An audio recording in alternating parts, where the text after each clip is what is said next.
सत श्री अकाल प्यारे विद्यार्थियों, मैं कमलजीत सिंह साइंस मास्टर सरकारी हाई स्कूल मदीर जिला श्री मुक्तसर साहिब। मैं नवजीत सिंह साइंस मास्टर सरकारी हाई स्कूल संगोधोन श्री मुक्तसर साहिब। सो प्यारे विद्यार्थियों, अज आपां साडी विज्ञान पुस्तक दा पाठ नंबर 6 जैविक प्रक्रियावां दा उप विशा मनुखी साह प्रणाली बारे पढ़ांगे। मनुखी साह प्रणाली एक ਉਹ ਅੰਗਾਂ ਦੀ ਪ੍ਰਣਾਲੀ ਜੋ ਵਾਤਾਵਰਣ ਅਤੇ ਸਰੀਰ ਦੇ ਵਿਚਾਲੇ ਗੈਸਾਂ ਦਾ ਆਦਾਨ ਪ੍ਰਦਾਨ ਕਰਦੀ ਹੈ। आओ जानिए मनुखी साह प्रणाली पढ़न दे मुख्य उद्देश।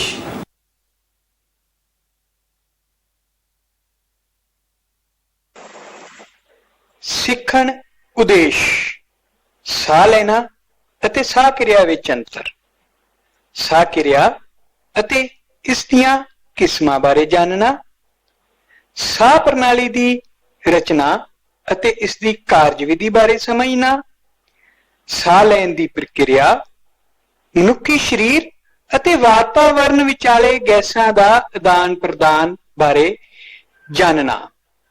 ਸਾਹ ਪ੍ਰਣਾਲੀ ਤੇ ਕਸਰਤ ਦਾ ਕੀ ਪ੍ਰਭਾਵ ਪੈਂਦਾ ਹੈ ਅਤੇ ਸਾਹ ਪ੍ਰਣਾਲੀ ਤੇ ਤਮਾਕੂਨੋਸ਼ੀ ਦਾ ਬੁਰਾ ਪ੍ਰਭਾਵ ਕੀ ਹੁੰਦਾ ਹੈ। ਸੋ ਪਿਆਰੇ ਬੱਚਿਓ, ਅੱਜ ਦੇ ਇਸ ਅਧਿਆਇ ਵਿੱਚ ਅਸੀਂ ਦੱਸੇ ਗਏ ਉਦੇਸ਼ਾਂ ਬਾਰੇ ਗੱਲਬਾਤ ਕਰਾਂਗੇ। ਮਨੁੱਖੀ ਸਾਹ ਪ੍ਰਣਾਲੀ ਪੜਨ ਤੋਂ ਪਹਿਲਾਂ ਆਓ ਜਾਣੀਏ ਕਿ ਸਾਹ ਲੈਣਾ ਅਤੇ ਸਾਹ ਕਿਰਿਆ ਵਿੱਚ ਕੀ ਅੰਤਰ ਹੈ। ਆਮ ਕਰਕੇ ਸਾਡੇ ਮਨਾਂ ਵਿੱਚ ਇਹ ਭਰਮ ਹੁੰਦਾ ਹੈ ਕਿ ਸਾਹ ਲੈਣਾ ਅਤੇ ਸਾਹ ਕਿਰਿਆ ਇੱਕੋ ਹੀ ਹਨ। ਕੀ ਅਜਿਹਾ ਹੈ ਕਮਲ ਸਰ? नहीं नवजीत सर, साह लेना ਅਤੇ ਸਾਹ ਪ੍ਰਕਿਰਿਆ ਦੇ ਵਿੱਚ ਬਹੁਤ ਜ਼ਿਆਦਾ ਅੰਤਰ ਹੈ। ਸਾਹ ਲੈਣਾ ਵਾਤਾਵਰਣ ਵਿੱਚੋਂ ਆਕਸੀਜਨ ਯੁਕਤ ਗੈਸਾਂ ਦਾ ਅੰਦਰ ਲਿਜਾਣਾ ਅਤੇ ਕਾਰਬਨ ਡਾਈਆਕਸਾਈਡ ਯੁਕਤ ਗੈਸਾਂ ਦਾ ਸਰੀਰ ਵਿੱਚੋਂ ਬਾਹਰ ਕੱਢਣਾ। ਜਦੋਂ ਕਿ ਸਾਹ ਕਿਰਿਆ ਵਿੱਚ ਸੈੱਲਾਂ ਵਿਚਲੇ ਕਾਰਬੋਹਾਈਡਰੇਟਾਂ ਨੂੰ ਆਕਸੀਜਨ ਦੁਆਰਾ ਆਕਸੀਕਰਨ ਕੀਤਾ ਜਾਂਦਾ ਹੈ, ਜਿਸ ਨਾਲ ਊਰਜਾ, ਕਾਰਬਨ ਡਾਈਆਕਸਾਈਡ ਅਤੇ ਜਲ ਵਾਸ਼ਪ ਉਤਪੰਨ ਹੁੰਦੇ ਹਨ। ਇਸ ਪ੍ਰਕਿਰਿਆ ਨੂੰ ਸਾਹ ਕਿਰਿਆ ਕਿਹਾ ਜਾਂਦਾ ਹੈ। ਸੋ ਪਿਆਰੇ ਵਿਦਿਆਰਥੀਓ, ਮੈਨੂੰ ਉਮੀਦ ਹੈ ਤੁਸੀਂ ਇਹਨਾਂ ਦੋਹਾਂ ਵਿੱਚ ਹੁਣ ਅੰਤਰ ਜਾਣ ਗਏ ਹੋਵੋਗੇ। ਸਾਹ ਲੈਣਾ ਇੱਕ ਸਧਾਰਨ ਕਿਰਿਆ ਹੈ, ਜਦ ਕਿ ਸਾਹ ਕਿਰਿਆ ਇੱਕ ਜਟਿਲ ਕਿਰਿਆ ਹੈ।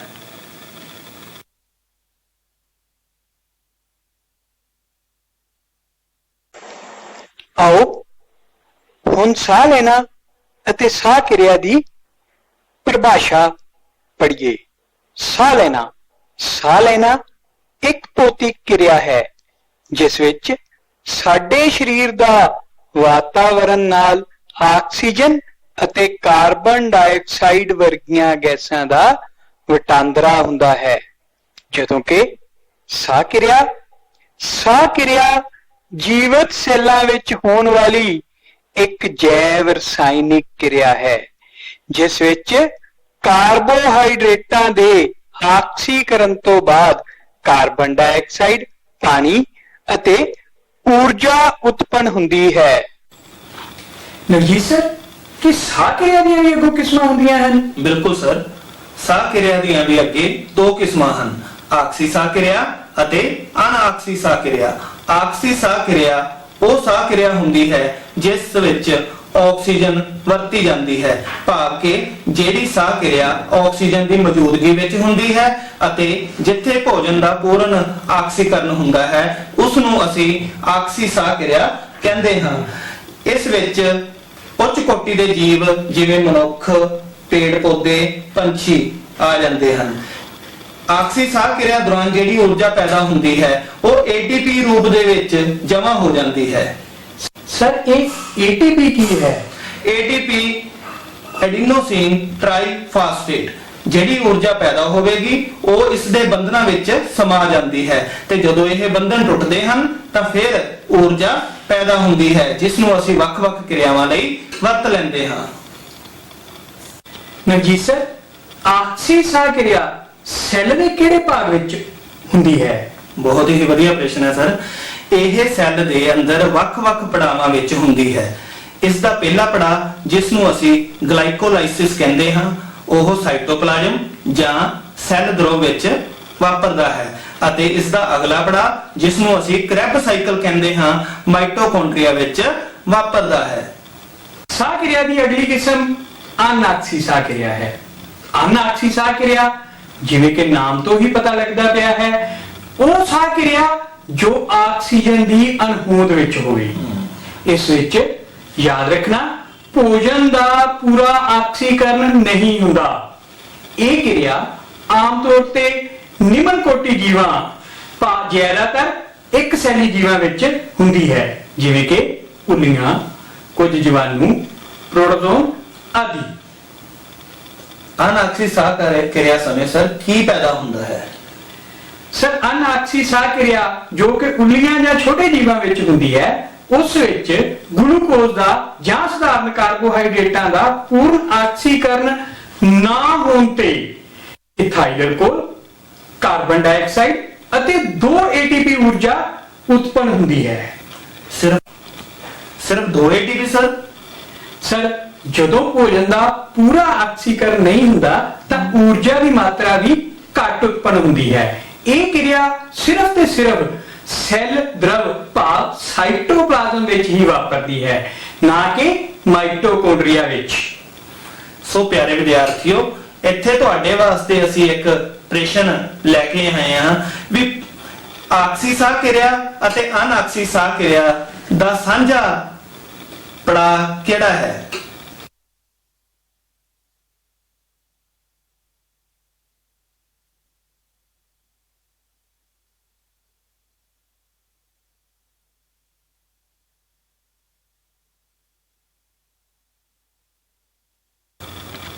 ਕਮਲ ਸਰ, ਤੁਸੀਂ ਸਾਨੂੰ ਦੱਸਿਆ ਜਿਵੇਂ ਕਿ ਅਨਾਕਸੀ ਸਾਹ ਕਿਰਿਆ ਜ਼ਿਆਦਾਤਰ ਨਿਮਨ ਕੋਟੀ ਜੀਵਾਂ ਵਿੱਚ ਹੁੰਦੀ ਹੈ, ਕੀ ਇਹ ਸਾਡੇ ਵਿੱਚ ਨਹੀਂ ਹੋ ਸਕਦੀ?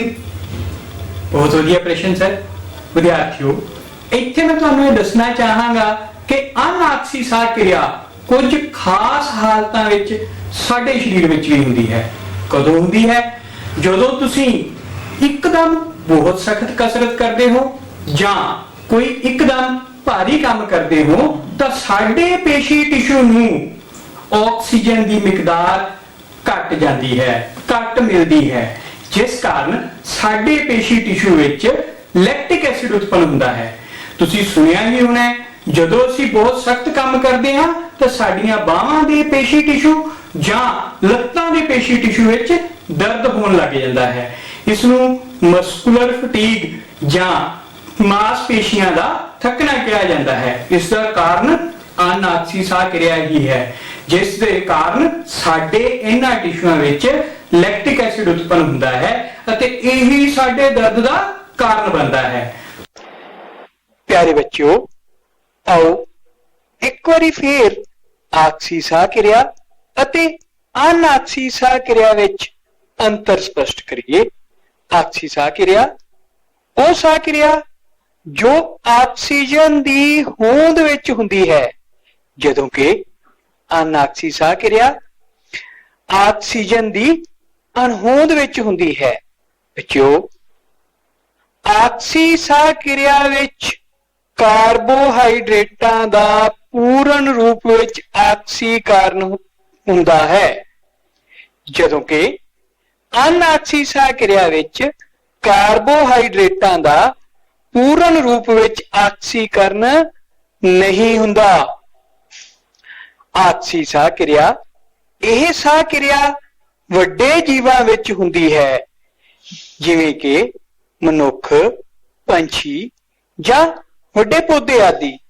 ਪਰ ਇਸ ਦੇ ਉਲਟ ਅਨਾਕਸੀ ਸਾਹ ਕਿਰਿਆ ਜੋ ਕਿ ਨਿਮਨ ਕੋਟੀ ਜੀਵਾਂ ਵਿੱਚ ਹੁੰਦੀ ਹੈ, ਜਿਵੇਂ ਕਿ ਉੱਲੀਆਂ, ਜੀਵਾਣੂ ਜਾਂ ਕੁਝ ਪ੍ਰੋਟੋਜੋਆ। ਸੋ ਪਿਆਰੇ ਬੱਚਿਓ, ਹੁਣ ਤੁਸੀਂ ਆਕਸੀ ਅਤੇ ਅਨਾਕਸੀ ਸਾਹ ਕਿਰਿਆ ਵਿੱਚ ਅੰਤਰ ਸਮਝ ਹੀ ਗਏ ਹੋਵੋਗੇ।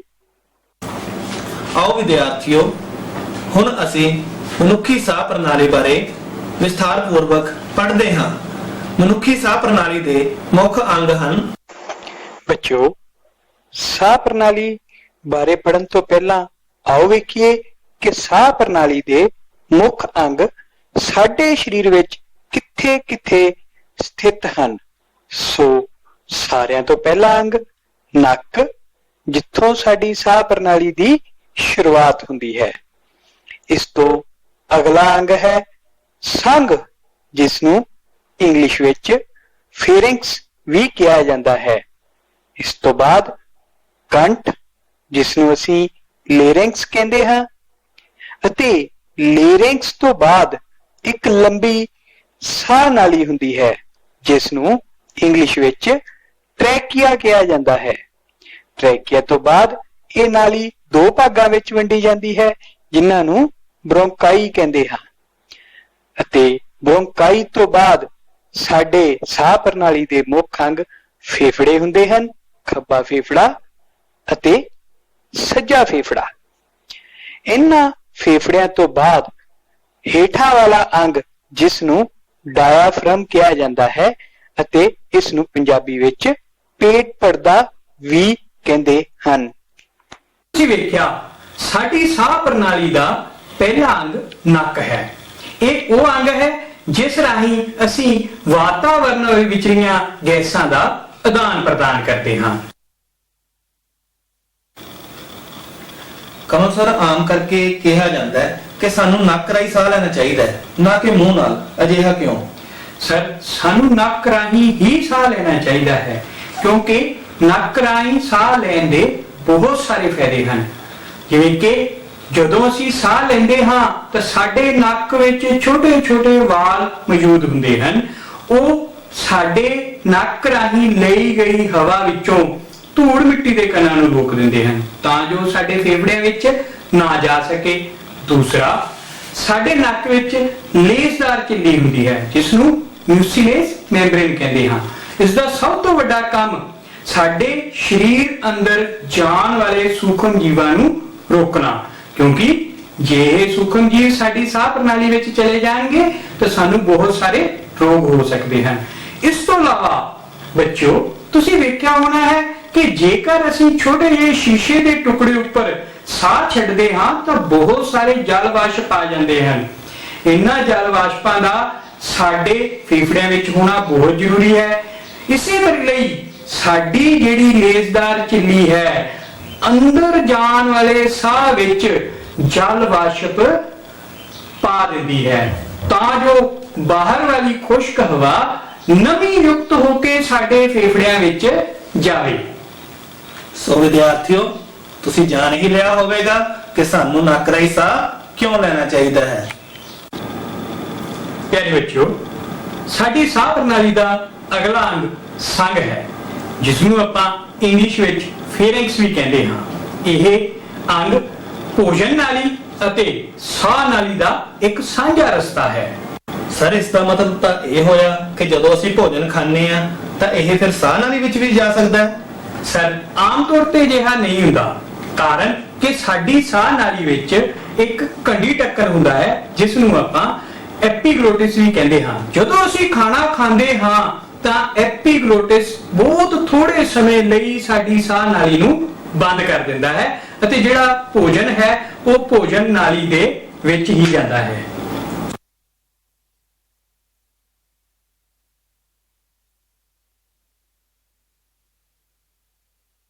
ਇੱਥੇ ਅਸੀਂ ਤੁਹਾਨੂੰ ਇਹ ਗੱਲ ਦੱਸਣਾ ਚਾਹਾਂਗੇ ਕਿ ਕਦੇ ਵੀ ਖਾਣਾ ਖਾਂਦੇ ਸਮੇਂ ਬੋਲਣਾ ਨਹੀਂ ਚਾਹੀਦਾ। ਸਰ, ਇੱਥੇ ਮੈਂ ਵਿਦਿਆਰਥੀਆਂ ਨੂੰ ਇੱਕ ਚੀਜ਼ ਹੋਰ ਦੱਸਣਾ ਚਾਹਾਂਗਾ। ਪਿਆਰੇ ਵਿਦਿਆਰਥੀਓ, ਜਦੋਂ ਤੁਸੀਂ ਕਸਰਤ ਕਰਦੇ ਹੋ ਜਾਂ ਤੁਸੀਂ ਗਰਾਊਂਡ ਵਿੱਚੋਂ ਖੇਡ ਕੇ ਆਉਂਦੇ ਹੋ ਤਾਂ ਤੁਹਾਨੂੰ ਬਹੁਤ ਤੇਜ਼ੀ ਨਾਲ ਸਾਹ ਆ ਰਿਹਾ ਹੁੰਦਾ ਹੈ। ਜੇ ਅਸੀਂ ਉਸ ਸਮੇਂ ਪਾਣੀ ਪੀਂਦੇ ਹਾਂ ਜਾਂ ਕੁਝ ਖਾਂਦੇ ਹਾਂ, ਉਹ ਸਾਡੀ ਸਾਹ ਨਾਲੀ ਦੇ ਵਿੱਚ ਚਲਾ ਜਾਂਦਾ ਹੈ, ਜੋ ਕਿ ਸਾਡੇ ਲਈ ਬਹੁਤ ਘਾਤਕ ਸਿੱਧ ਹੋ ਸਕਦਾ ਹੈ। ਸੋ ਪਿਆਰੇ ਵਿਦਿਆਰਥੀਓ, ਇਸ ਗੱਲ ਨੂੰ ਹਮੇਸ਼ਾ ਧਿਆਨ ਵਿੱਚ ਰੱਖਣਾ ਕਿ ਜਦੋਂ ਅਸੀਂ ਸਖਤ ਕਸਰਤ ਕਰਦੇ ਹਾਂ ਜਾਂ ਖੇਡ ਕੇ ਆਉਂਦੇ ਹਾਂ ਤੇ ਸਾਨੂੰ ਸਾਹ ਚੜਿਆ ਹੁੰਦਾ ਹੈ ਤਾਂ ਸਾਨੂੰ ਕੁਝ ਵੀ ਖਾਣਾ ਪੀਣਾ ਨਹੀਂ ਚਾਹੀਦਾ, ਜਦੋਂ ਤੱਕ ਕਿ ਅਸੀਂ ਆਮ ਹਾਲਤਾਂ ਦੇ ਵਿੱਚ ਨਾ ਆ ਜਾਈਏ। ਸਾਹ ਪ੍ਰਣਾਲੀ ਦਾ ਅਗਲਾ ਅੰਗ ਹੈ ਕੰਠ, ਜਿਸ ਨੂੰ ਅਸੀਂ ਲੇਰਿੰਕਸ ਵੀ ਕਹਿੰਦੇ ਹਾਂ। ਇਸ ਦਾ ਮੁੱਖ ਕੰਮ ਆਵਾਜ਼ ਪੈਦਾ ਕਰਨਾ ਹੁੰਦਾ ਹੈ। ਅਗਲਾ ਅੰਗ ਹੈ ਸਾਹ ਨਾਲੀ। ਸਾਹ ਨਾਲੀ ਲਗਭਗ 20 ਸੈਂਟੀਮੀਟਰ ਲੰਬੀ ਇੱਕ ਟਿਊਬ ਹੁੰਦੀ ਹੈ, ਜੋ ਕਿ ਫੇਫੜਿਆਂ ਵਿੱਚ ਜਾ ਕੇ ਵੰਡੀ ਜਾਂਦੀ ਹੈ, ਜਿਸ ਨੂੰ ਅਸੀਂ ਬ੍ਰੌਂਕਾਈ ਕਹਿੰਦੇ ਹਾਂ। ਸਾਹ ਨਾਲੀ ਵਿੱਚ ਸੀ ਆਕਾਰ ਦੇ ਕਾਰਟਿਲੇਜ ਦੇ ਛੱਲੇ ਹੁੰਦੇ ਹਨ, ਜਿਨ੍ਹਾਂ ਦਾ ਮੁੱਖ ਕੰਮ ਕਿਸੇ ਵੀ ਹਾਲਾਤ ਵਿੱਚ ਸਾਹ ਨਾਲੀ ਨੂੰ ਪਿਚਕਣ ਤੋਂ ਬਚਾਉਣਾ ਹੁੰਦਾ ਹੈ। ਸੋ ਪਿਆਰੇ ਬੱਚਿਓ, ਸਾਡੀ ਇਸ ਪ੍ਰਣਾਲੀ ਦਾ ਅਗਲਾ ਅੰਗ ਫੇਫੜੇ ਹਨ। ਸਾਡੇ ਕੋਲ ਦੋ ਫੇਫੜੇ ਹੁੰਦੇ ਹਨ, ਸੱਜਾ ਫੇਫੜਾ ਅਤੇ ਖੱਬਾ ਫੇਫੜਾ। ਸਾਡਾ ਸੱਜਾ ਫੇਫੜਾ ਖੱਬੇ ਫੇਫੜੇ ਨਾਲੋਂ ਆਕਾਰ ਵਿੱਚ ਕੁਝ ਵੱਡਾ ਹੁੰਦਾ ਹੈ। ਅਜਿਹਾ ਕਿਉਂ? ਸਰ, ਉਸ ਦਾ ਕਾਰਨ ਹੈ ਕਿ ਸਾਡਾ ਦਿਲ ਸਾਡੇ ਛਾਤੀ ਕੋੜ ਵਿੱਚ ਟੇਢੇ ਰੂਪ ਵਿੱਚ ਪਿਆ ਹੁੰਦਾ ਹੈ, ਜਿਸ ਨੂੰ ਦਿਲ ਖੋੜ ਕਹਿੰਦੇ ਹਾਂ। ਦਿਲ ਖੋੜ ਦੇ ਕਾਰਨ ਸਾਡਾ ਖੱਬਾ ਫੇਫੜਾ ਛੋਟਾ ਹੁੰਦਾ ਹੈ ਅਤੇ ਸੱਜਾ ਫੇਫੜਾ ਕੁਝ ਵੱਡਾ ਹੁੰਦਾ ਹੈ। ਜਿਵੇਂ ਕਿ ਅਸੀਂ ਪਹਿਲਾਂ ਪੜ੍ਹ ਚੁੱਕੇ ਹਾਂ ਕਿ ਸਾਹ ਨਾਲੀ ਅੱਗੇ ਜਾ ਕੇ ਦੋ ਭਾਗਾਂ ਵਿੱਚ ਵੰਡੀ ਜਾਂਦੀ ਹੈ, ਜਿਸ ਨੂੰ ਅਸੀਂ ਬ੍ਰੌਂਕਾਈ ਕਹਿੰਦੇ ਹਾਂ। ਇਹ ਬ੍ਰੌਂਕਾਈ ਫੇਫੜਿਆਂ ਵਿੱਚ ਜਾ ਕੇ ਅੱਗੋਂ ਫੇਰ ਛੋਟੀਆਂ-ਛੋਟੀਆਂ ਸ਼ਾਖਾਵਾਂ ਵਿੱਚ ਵੰਡੀ ਜਾਂਦੀ ਹੈ, ਜਿਸ ਨੂੰ ਬ੍ਰੌਂਕੀਓਲ ਕਹਿੰਦੇ ਹਾਂ। ਇਹ ਬ੍ਰੌਂਕੀਓਲ ਅੱਗੇ ਜਾ ਕੇ ਫਿਰ ਹਵਾ ਥੈਲੀਆਂ, ਜਿਨ੍ਹਾਂ ਨੂੰ ਅਸੀਂ ਐਲਵੀਓਲਾਈ ਵੀ ਕਹਿੰਦੇ ਹਾਂ, ਵਿੱਚ ਵੰਡੀ ਜਾਂਦੀ ਹੈ। ਪਿਆਰੇ ਵਿਦਿਆਰਥੀਓ, ਤੁਹਾਨੂੰ ਪਤਾ ਹੈ ਕਿ ਇੱਕ ਫੇਫੜੇ ਵਿੱਚ ਕਿੰਨੇ ਐਲਵੀਓਲਾਈ ਹੁੰਦੇ ਹਨ? ਲਗਭਗ 350 ਮਿਲੀਅਨ। ਜੀ ਸਰ, ਇੱਥੇ ਵਿਦਿਆਰਥੀ ਮੇਰੀ ਗੱਲ ਸੁਣ ਕੇ ਹੈਰਾਨ ਹੋਣਗੇ।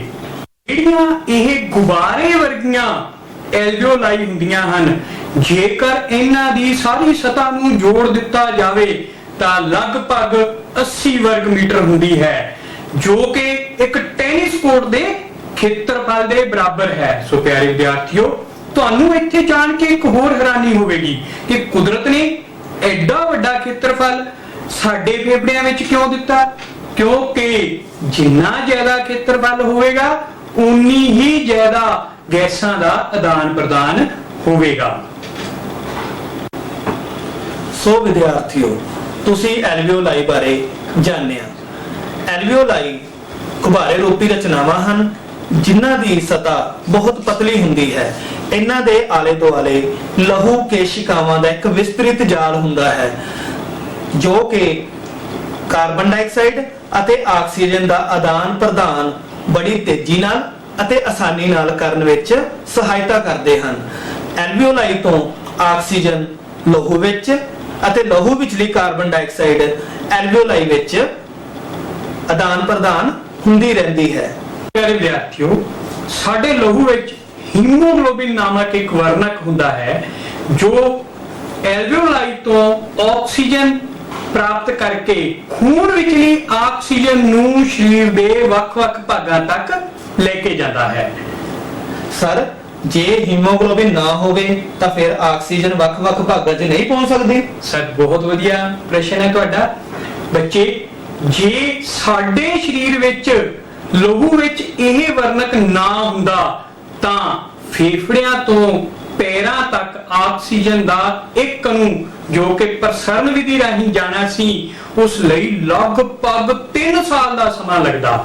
ਸੋ ਇਸ ਲਈ ਸਾਡੇ ਸਰੀਰ ਵਿੱਚ ਆਕਸੀਜਨ ਨੂੰ ਫੇਫੜਿਆਂ ਤੋਂ ਵੱਖ-ਵੱਖ ਭਾਗਾਂ ਤੱਕ ਲਿਜਾਣ ਲਈ ਹੀਮੋਗਲੋਬਿਨ ਵਰਣਕ ਦਾ ਹੋਣਾ ਬਹੁਤ ਜ਼ਰੂਰੀ ਹੈ। ਸੋ ਪਿਆਰੇ ਵਿਦਿਆਰਥੀਓ, ਹੀਮੋਗਲੋਬਿਨ ਦੀ ਮਹੱਤਤਾ ਬਾਰੇ ਜ਼ਰੂਰ ਪਤਾ ਲੱਗ ਗਿਆ ਹੋਵੇਗਾ ਤੁਹਾਨੂੰ। ਬੱਚਿਓ, ਖੂਨ ਦੁਆਰਾ ਲਿਜਾਈ ਗਈ ਆਕਸੀਜਨ ਸਰੀਰ ਦੇ ਸਾਰੇ ਸੈੱਲਾਂ ਵਿੱਚ ਪ੍ਰਵੇਸ਼ ਕਰਦੀ ਹੈ ਤੇ ਸੈੱਲਾਂ ਵਿੱਚ ਜੋ ਸਧਾਰਨ ਕਾਰਬੋਹਾਈਡਰੇਟ ਹਨ, ਜਿਵੇਂ ਕਿ ਗਲੂਕੋਜ਼, ਇਹਨਾਂ ਦਾ ਆਕਸੀਕਰਨ ਹੁੰਦਾ ਹੈ। ਆਕਸੀਕਰਨ ਹੋਣ ਤੇ ਊਰਜਾ, ਕਾਰਬਨ ਡਾਈਆਕਸਾਈਡ ਅਤੇ ਪਾਣੀ ਉਤਪੰਨ ਹੁੰਦਾ ਹੈ। ਇਸ ਉਤਪੰਨ ਹੋਈ ਊਰਜਾ ਨੂੰ ਅਸੀਂ ਸਰੀਰ ਦੇ ਵੱਖ-ਵੱਖ ਕਿਰਿਆਵਾਂ ਲਈ ਵਰਤ ਲੈਂਦੇ ਹਾਂ ਅਤੇ ਕਾਰਬਨ ਡਾਈਆਕਸਾਈਡ ਖੂਨ ਦੁਆਰਾ ਹੀ ਫੇਫੜਿਆਂ ਤੱਕ ਜਾਂਦੀ ਹੈ ਅਤੇ ਉਸੇ ਰਸਤੇ ਐਲਵੀਓਲਾਈ ਵਿੱਚੋਂ ਹੁੰਦੀ ਹੋਈ ਸਰੀਰ ਵਿੱਚੋਂ ਬਾਹਰ ਚਲੀ ਜਾਂਦੀ ਹੈ। ਵਿਦਿਆਰਥੀਓ, ਹੁਣ ਤੱਕ ਜੋ ਕੁਝ ਤੁਸੀਂ ਮਨੁੱਖੀ ਸਾਹ ਪ੍ਰਣਾਲੀ ਬਾਰੇ ਸਿੱਖਿਆ, ਆਓ ਉਸ ਦੀ ਇੱਕ ਛੋਟੀ ਜਿਹੀ ਦੁਹਰਾਈ ਇਸ ਐਨੀਮੇਸ਼ਨ ਦੇ ਜ਼ਰੀਏ ਕਰੀਏ। ਸਧਾਰਨ ਵਾਯੂਮੰਡਲੀ ਦਬਾਅ ਤੇ ਨੱਕ ਦੁਆਰਾ ਆਕਸੀਜਨ ਯੁਕਤ ਗੈਸਾਂ ਨੂੰ ਸਰੀਰ ਅੰਦਰ ਲਿਆ ਜਾਂਦਾ ਹੈ, ਜੋ ਕਿ ਸਾਡੇ ਸੰਘ, ਕੰਠ ਅਤੇ ਟ੍ਰੈਕੀਆ ਵਿੱਚੋਂ ਹੁੰਦੀਆਂ ਹੋਈਆਂ ਬ੍ਰੋਂਕਾਈ ਦੇ ਜ਼ਰੀਏ ਫੇਫੜਿਆਂ ਵਿੱਚ ਪਹੁੰਚਦੀਆਂ ਹਨ, ਜਿਵੇਂ ਕਿ ਤੁਸੀਂ ਇਸ ਕਿਰਿਆ ਵਿੱਚ ਵੇਖ ਰਹੇ ਹੋ।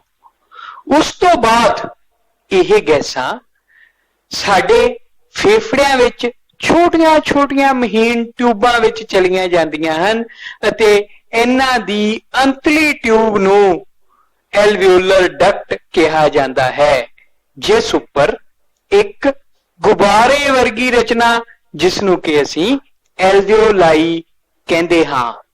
ਇਹ ਐਲਵੀਓਲਾਈ ਖੂਨ ਦੀਆਂ ਮਹੀਨ ਕੇਸ਼ਿਕਾਵਾਂ ਦੁਆਰਾ ਘਿਰੀ ਹੁੰਦੀ ਹੈ, ਜਿਸ ਕਾਰਨ ਐਲਵੀਓਲਾਈ ਵਿਚਲੀ ਆਕਸੀਜਨ ਖੂਨ ਵਿੱਚ ਚਲੀ ਜਾਂਦੀ ਹੈ ਅਤੇ ਖੂਨ ਵਿਚਲੀ ਕਾਰਬਨ ਡਾਈਆਕਸਾਈਡ ਐਲਵੀਓਲਾਈ ਵਿੱਚ ਚਲੀ ਜਾਂਦੀ ਹੈ।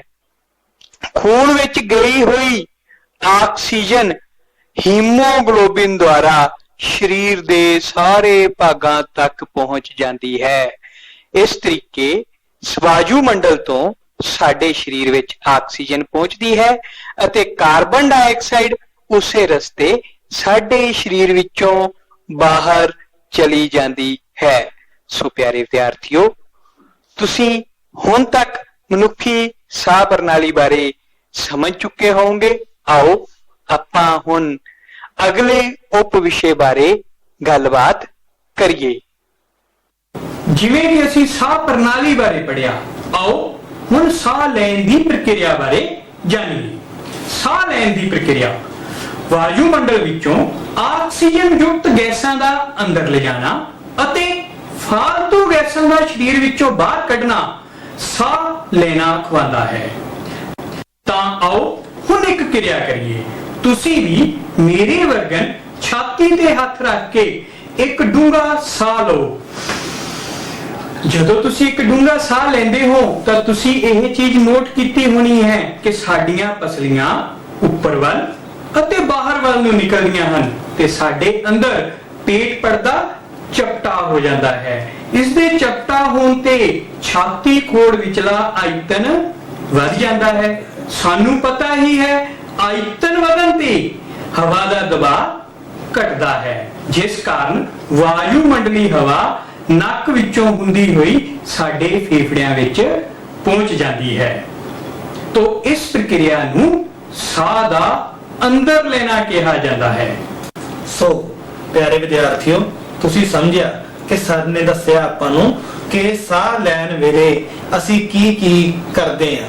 ਤਾਂ ਹੁਣ ਇਸੇ ਤਰੀਕੇ ਨਾਲ ਹੀ ਆਪਾਂ ਸਾਹ ਬਾਹਰ ਕੱਢਣ ਦੀ ਕਿਰਿਆ ਨੂੰ ਵੀ ਸਮਝ ਸਕਦੇ ਹਾਂ। ਤੁਸੀਂ ਸਾਰੇ ਜਾਣੇ ਰਲ ਕੇ ਸਾਹ ਨੂੰ ਬਾਹਰ ਕੱਢੋ। ਤੁਸੀਂ ਨੋਟ ਕੀਤਾ ਹੋਣਾ ਕਿ ਪਸਲੀਆਂ ਹੇਠਾਂ ਨੂੰ ਅਤੇ ਅੰਦਰ ਵੱਲ ਨੂੰ ਧੱਸ ਗਈਆਂ, ਜਦ ਕਿ ਸਾਡਾ ਪੇਟ ਪਰਦਾ ਜਾਂ ਡਾਇਆਫ੍ਰਾਮ ਗੁੰਬਦ ਆਕਾਰ ਦਾ ਹੋ ਗਿਆ, ਜਿਸ ਦੇ ਸਿੱਟੇ ਵਜੋਂ ਛਾਤੀ ਖੋੜ ਦਾ ਆਇਤਨ ਘਟ ਗਿਆ। ਛਾਤੀ ਖੋੜ ਦਾ ਆਇਤਨ ਘਟਣ ਦਾ ਮਤਲਬ ਹੈ ਵੀ ਅੰਦਰ ਹਵਾ ਦਾ ਦਬਾਅ ਵੱਧ ਗਿਆ। ਤਾਂ ਆਪਾਂ ਨੂੰ ਪਤਾ ਹੀ ਹੈ ਕਿ ਹਵਾ ਜੋ ਹੈ ਵੱਧ ਦਬਾਅ ਤੋਂ ਘੱਟ ਦਬਾਅ ਵੱਲ ਗਤੀ ਕਰਦੀ ਹੈ, ਜਿਸ ਦੇ ਸਿੱਟੇ ਵਜੋਂ ਅੰਦਰ ਛਾਤੀ ਖੋੜ ਦੇ ਵਿੱਚ ਦਬਾਅ ਜ਼ਿਆਦਾ ਹੈ ਜਦ ਕਿ ਬਾਹਰ ਦਬਾਅ ਘੱਟ ਹੈ। ਤਾਂ ਸਾਡੀ ਹਵਾ ਫੇਫੜਿਆਂ ਵਿੱਚੋਂ ਹੁੰਦੀ ਹੋਈ ਨੱਕ ਰਾਹੀਂ ਬਾਹਰ ਨਿਕਲ ਜਾਵੇਗੀ, ਜਿਸ ਨੂੰ ਅਸੀਂ ਕਹਿੰਦੇ ਹਾਂ ਸਾਹ ਦਾ ਬਾਹਰ ਕੱਢਣਾ। ਬੱਚਿਓ, ਤੁਸੀਂ ਇਸ ਐਨੀਮੇਸ਼ਨ ਦੁਆਰਾ ਸਾਹ ਅੰਦਰ ਲੈਣ ਵੇਲੇ ਅਤੇ ਬਾਹਰ ਕੱਢਣ ਵੇਲੇ ਪਸਲੀਆਂ ਅਤੇ ਡਾਇਆਫ੍ਰਾਮ ਦੀ ਗਤੀਆਂ ਵੇਖ ਸਕਦੇ ਹੋ।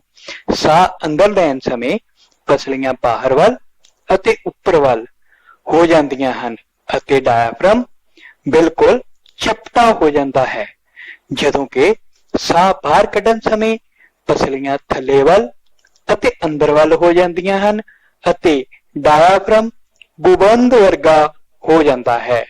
ਇਹਨਾਂ ਗਤੀਆਂ ਨੂੰ ਇਸ ਐਨੀਮੇਸ਼ਨ ਵਿੱਚ ਧਿਆਨ ਨਾਲ ਦੇਖੋ ਅਤੇ ਸਮਝਣ ਦੀ ਕੋਸ਼ਿਸ਼ ਕਰੋ ਕਿ ਸਾਹ ਅੰਦਰ ਲੈਣ ਸਮੇਂ ਅਤੇ ਬਾਹਰ ਕੱਢਣ ਸਮੇਂ ਸਾਡੇ ਸਰੀਰ ਵਿੱਚ ਕਿਸ ਤਰ੍ਹਾਂ ਦੀਆਂ ਗਤੀਆਂ ਹੁੰਦੀਆਂ ਹਨ। ਬੱਚਿਓ, ਅਸੀਂ ਸਾਡੀ ਸਾਹ ਪ੍ਰਣਾਲੀ ਨੂੰ ਇੱਕ ਛੋਟੇ ਜਿਹੇ ਮਾਡਲ ਦੇ ਰੂਪ ਵਿੱਚ ਵੀ ਦਰਸਾ ਸਕਦੇ ਹਾਂ। ਤੁਸੀਂ ਕੀ ਕਰਨਾ ਹੈ, ਇਸ ਮਾਡਲ ਨੂੰ ਬਣਾਉਣ ਲਈ ਅੱਧੀ ਕੱਟੀ ਹੋਈ ਬੋਤਲ, ਭਾਈ,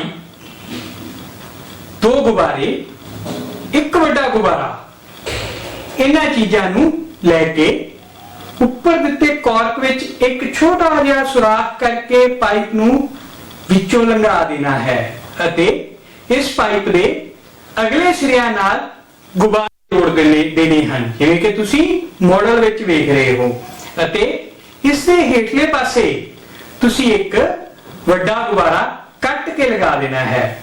ਤਾਂ ਉਸ ਤੋਂ ਬਾਅਦ ਇਸ ਨੂੰ ਟੇਪ ਕਰ ਦੇਣਾ ਹੈ। ਬੱਚਿਓ, ਇੱਥੇ ਇੱਕ ਗੱਲ ਦਾ ਧਿਆਨ ਜ਼ਰੂਰ ਰੱਖਣਾ। ਤੁਸੀਂ ਕਿਸ ਗੱਲ ਦਾ ਧਿਆਨ ਰੱਖਣਾ ਹੈ ਕਿ ਇਹ ਪੂਰੀ ਤਰ੍ਹਾਂ ਹਵਾਬੰਦ ਹੋਣਾ ਚਾਹੀਦਾ ਹੈ। ਜੇਕਰ ਇਹ ਹਵਾਬੰਦ ਨਾ ਹੋਇਆ ਤਾਂ ਇਹ ਪੂਰੀ ਤਰ੍ਹਾਂ ਸਾਡੀ ਸਾਹ ਪ੍ਰਣਾਲੀ ਦੀ ਕਿਰਿਆ ਨੂੰ ਨਹੀਂ ਦਰਸਾਵੇਗਾ। ਸੋ ਬੱਚਿਓ, ਇਸ ਵਿੱਚ ਜਿਹੜੇ ਲੱਗੇ ਹੋਏ 2 ਗੁਬਾਰੇ ਹਨ, ਇਹ ਸਾਡੇ ਫੇਫੜਿਆਂ ਨੂੰ ਦਰਸਾ ਰਹੇ ਹਨ, ਅਤੇ ਜਿਹੜੀ ਉੱਪਰ ਨਿਕਲੀ ਹੋਈ ਟਿਊਬ ਹੈ, ਇਹ ਸਾਡੀ ਸਾਹ ਪ੍ਰਣਾਲੀ ਵਿਚਲੀ ਸਾਹ ਨਲੀ ਨੂੰ ਵਿਖਾ ਰਹੀ ਹੈ। ਸਾਹ ਨਾਲੀ ਜੋ ਕਿ ਨੱਕ ਤੋਂ ਅੱਗੇ ਫੇਫੜਿਆਂ ਵਿੱਚ ਜਾਂਦੀ ਹੈ, ਅਤੇ ਇਸ ਦੇ ਹੇਠਾਂ ਲੱਗਿਆ ਹੋਇਆ ਵੱਡਾ ਗੁਬਾਰਾ ਜੋ ਕਿ ਸਾਡਾ ਪੇਟ ਪਰਦਾ ਭਾਵ ਡਾਇਆਫ੍ਰਾਮ ਨੂੰ ਪ੍ਰਦਰਸ਼ਿਤ ਕਰਦਾ ਹੈ।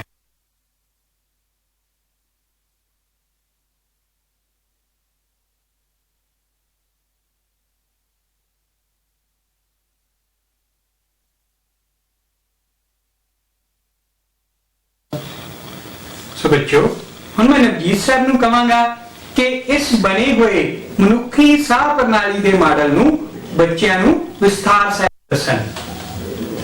ਸੋ ਪਿਆਰੇ ਵਿਦਿਆਰਥੀਓ, ਤੁਸੀਂ ਇਹ ਮਾਡਲ ਧਿਆਨ ਨਾਲ ਦੇਖ ਰਹੇ ਹੋਵੋਗੇ ਤਾਂ ਇਸ ਵਿੱਚ ਤੁਹਾਨੂੰ ਹਰੇਕ ਭਾਗ ਨਜ਼ਰ ਆ ਰਿਹਾ ਹੈ। ਬੜਾ ਹੀ ਵਧੀਆ ਦੱਸਿਆ ਗਿਆ ਤੁਹਾਨੂੰ ਕਿ ਜਿਹੜੇ ਗੁਬਾਰੇ ਹੈ ਇਹ ਕਿਹਨੂੰ ਦਰਸਾਉਂਦੇ ਪਏ ਨੇ? ਸ਼ਾਬਾਸ਼, ਫੇਫੜਿਆਂ ਨੂੰ। ਤਾਂ ਪਿਆਰੇ ਵਿਦਿਆਰਥੀਓ, ਸਭ ਤੋਂ ਪਹਿਲਾਂ ਜਿਹੜੀ ਆ ਬੋਤਲ ਦਾ ਭਾਗ ਤੁਹਾਨੂੰ ਦਿਖਾਈ ਦੇ ਰਿਹਾ ਹੈ, ਇਹ ਸਾਡੀ ਛਾਤੀ ਖੋੜ ਨੂੰ ਦਰਸਾਉਂਦਾ ਹੈ। ਤਾਂ ਸਭ ਤੋਂ ਪਹਿਲਾਂ ਜਦੋਂ ਅਸੀਂ ਦੇਖਣਾ ਚਾਹੁੰਦੇ ਹਾਂ ਕਿ ਸਾਹ ਲੈਣ ਵੇਲੇ ਸਾਡੇ ਨਾਲ ਕੀ ਵਾਪਰਦਾ ਹੈ, ਤਾਂ ਕੀ ਹੁੰਦਾ ਹੈ, ਜਦੋਂ ਅਸੀਂ ਸਾਹ ਅੰਦਰ ਨੂੰ ਲੈ ਕੇ ਜਾਂਦੇ ਹਾਂ ਤਾਂ ਸਾਡਾ ਪੇਟ ਪਰਦਾ ਉਸ ਟਾਈਮ ਤੇ ਥੱਲੇ ਵੱਲ ਨੂੰ ਚਲਾ ਜਾਂਦਾ ਹੈ। ਕਹਿਣ ਦਾ ਭਾਵ ਛਾਤੀ ਖੋੜ ਦਾ ਆਇਤਨ ਵੱਧ ਜਾਂਦਾ ਹੈ। ਤਾਂ ਸਿੱਟੇ ਵਜੋਂ ਤੁਸੀਂ ਦੇਖ ਰਹੇ ਹੋ ਗੁਬਾਰੇ ਜਿਹੜੇ ਹੈਗੇ ਆ ਫੁੱਲ ਗਏ, ਤੇ ਗੁਬਾਰੇ ਕਿਹਨੂੰ ਸ਼ੋ ਕਰਦੇ ਨੇ? ਫੇਫੜਿਆਂ ਨੂੰ। ਤੇ ਇਸ ਦੇ ਉਲਟ ਜਦੋਂ ਅਸੀਂ ਸਾਹ ਬਾਹਰ ਕੱਢਦੇ ਹਾਂ ਤਾਂ ਉਸ ਵਕਤ ਸਾਡਾ ਪੇਟ ਪਰਦਾ ਉੱਪਰ ਵੱਲ ਨੂੰ ਉੱਠਦਾ ਹੈ, ਭਾਵ ਕਿ ਇਹ ਗੁੰਬਦ ਰੂਪੀ ਆਕਾਰ ਦਾ ਹੋ ਜਾਂਦਾ ਹੈ। ਤਾਂ ਤੁਸੀਂ ਦੇਖ ਰਹੇ ਹੋਵੋਗੇ ਗੁਬਾਰਿਆਂ ਦੀ ਸ਼ਕਲ ਵਿੱਚ ਕੋਈ ਪਰਿਵਰਤਨ ਆਇਆ? ਇਹ ਸੁੰਗੜ ਗਏ। ਤਾਂ ਸੁੰਗੜਨ ਦਾ ਕਾਰਨ ਕੀ ਹੈ? ਇਹਨਾਂ ਵਿਚਲੀ ਹਵਾ ਸਰੀਰ ਵਿੱਚੋਂ ਬਾਹਰ ਨਿਕਲ ਗਈ।